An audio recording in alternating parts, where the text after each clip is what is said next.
Hello friends, இன்றைக்கி இந்த வீடியோவில் நம்ம என்ன பார்க்க போகிறோம்னா, பிக் பாஸ் சீசன் 9 முடிஞ்சதுக்கு அப்புறமேலு அந்த சீசனில் நடந்த எல்லா கண்டஸ்டன்ஸுமே தங்களுடைய இன்டர்வியூஸையும் சரி, ஃபேன்ஸ் மீட்டையும் சரி நல்லா சூப்பராக நடத்தி முடிச்சிட்டாங்க. ஆனால் அந்த விஷயங்களில் விஜய் பார்வதி நடத்தின ஃபேன்ஸ் மீட் தான் அவ்வளோ சக்ஸஸிவாக மேசிவ் ரெஸ்பான்ஸோடு நடந்தது. அந்த இதில் விஜய் பார்வதியோட அம்மா வந்து ஒரு விஷயம் சொல்லியிருப்பாங்க. அதை நம்ம முன்னாடி வீடியோஸ்லேயே சொல்லியிருப்போம்.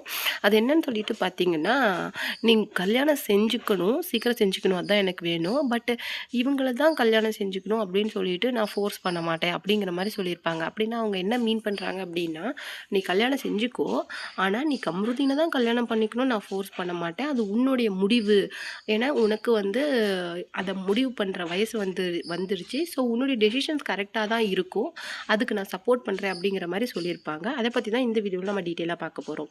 வீடியோக்குள்ளே போகிறதுக்கு முன்னாடி நீங்கள் நம்ம சேனலுக்கு புதியவராக இருந்தால் மறக்காமல் நம்ம சேனலை சப்ஸ்கிரைப் பண்ணி ஃபாலோ பண்ணிக்கோங்க. வாங்க வீடியோக்குள்ளே போகலாம். அதாவது இப்போ வந்து ஒரு விஷயம் என்ன நடந்திருக்குதுன்னு சொல்லிட்டு பார்த்தீங்கன்னா, கம்ருதீன், சபரி, கானா வினோத், திவ்யா கணேஷ், வியானா, அரோரா எல்லாரும் சேர்ந்து அந்த கார் டாஸ்க்கை ரீக்ரியேட் பண்ண மாதிரி ஒரு விஷயம் பண்ணியிருக்காங்க. அதில் சபரியும் சரி, கானா வினோத் சரி முன்னாடி உட்காந்துட்டு இருக்காங்க. அதில் கம்ருதீன் வந்து பின்னாடி இருக்காங்க. அவங்களுக்கு பக்கத்தில் நம்ம திவ்யா கணேஷ் இருக்காங்க. அதுக்கு பக்கத்தில் அரோரா, வியானா எல்லாருமே இருக்காங்க. அதில் வந்து அங்கே நடந்துன மாதிரி ஏதாவது நடந்துட போகுதுடா அப்படிங்கிற மாதிரி சபரி சொல்லியிருக்காங்க. கானா வினோத் எல்லாமே அதை கிண்டல் பண்ணி ஏதோ பேசிகிட்டு இருந்திருக்கிறாங்க. அப்படி இதை பார்த்துட்டு ஆனால் அந்த இடத்துல விஜய் பார்வதி வரல. அதை பார்த்துட்டு எல்லோரும் ஃபேன்ஸ் என்ன சொல்கிறாங்க அப்படின்னா, நீங்கள் ஏன் விஜய் பார்வதியை கார்னர் பண்ணுறீங்க? அது வந்து அது வந்து நீங்கள் 100 days ஒரு கேம் விளையாண்டிங்க, இட்ஸ் ஓகே, அது முடிஞ்சிருச்சு. ஆனால் அதுக்கப்புறமும் எல்லாருமே ஒட்டுக்காக தான் இருக்கீங்க. வியானா இருக்கட்டும், ரம்யா ஜோவாக இருக்கட்டும், அரோரா, திவ்யா கணேஷ் எல்லா லேடிஸும் ஒன்றா தான் இருக்கிறீங்க. கனி எல்லாருமே ஒன்றா தான் இருக்கிறீங்க. ஒன்றா தான் செலிப்ரேஷன்ஸ், பர்த்டே பார்ட்டி எல்லாம் பண்ணுறீங்க.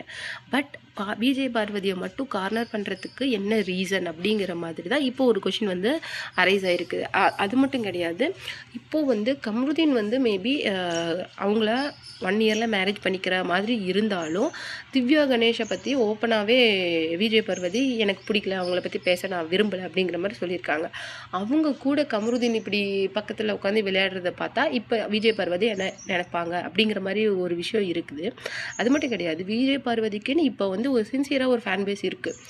லவ் யூ பாரு அப்படிங்கிற மாதிரி சொல்கிற அளவுக்கு ஃபேன்ஸ் இருக்காங்க. ஸோ அவங்கள கஷ்டப்படுத்துகிற மாதிரி கம்ருதீன் எதுவும் பண்ண வேண்டாம் அப்படிங்கிற மாதிரி ஒரு விஷயம் இப்போ சோஷியல் மீடியாவில் போயிட்டுருக்குது. இப்போ கம்ருதீன் வந்து மேபி அந்த அந்த அந்த இதுக்கு போகிறதா விஜய் பார்வதிக்கிட்ட சொல்லிட்டு வந்திருக்கலாம், நீ போடா, அதில் எனக்கு எந்த ப்ராப்ளமும் இல்லை அப்படிங்கணும் அவங்க சொல்லியிருக்கலாம். மேபி அது நமக்கு தெரியாது.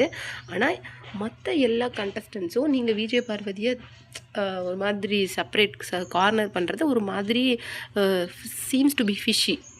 அது மட்டும் கிடையாது, நீங்கள் எல்லாருமே வெல் வேர்ஸ்டு மெச்சூர்டு பர்சன்.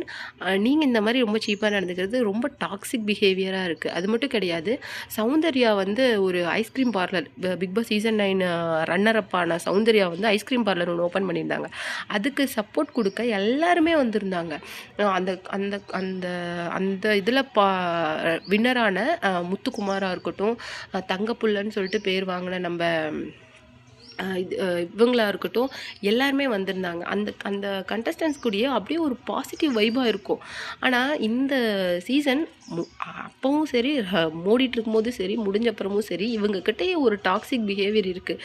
எனக்கு என்னமோ திவ்யா கணேஷ் கிட்ட கொஞ்சம் டாக்ஸிட்டி இருக்குதோ அப்படிங்கிற மாதிரி லைட்டாக ஃபீல் ஆகுது.